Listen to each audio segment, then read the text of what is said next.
Welcome back, Cyber Explorers. It's Alfie, and in this video we'll explore together with this step-by-step guide, how to attach a virtual hard disk in Windows 11. So without further ado, let's get right into it. Attaching a virtual hard disk, VHD, in Windows 11 is a straightforward process. Here's how you can do it. Press Windows key plus X and select Disk Management. Click Action in the menu bar. Select Attach VHD. Browse to the location of your .vhd or .vhdx file. Click OK. Initialize and format, if needed.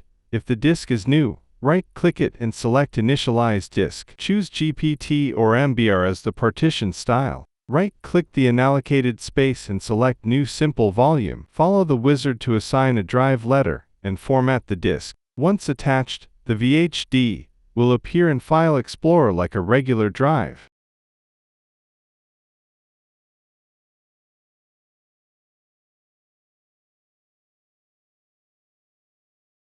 And that's it for today. If you found this video helpful, please give it a thumbs up, consider subscribing, and don't forget to activate the notification bell so you won't miss out on any new uploads. Thank you for watching. Until next time, see you later.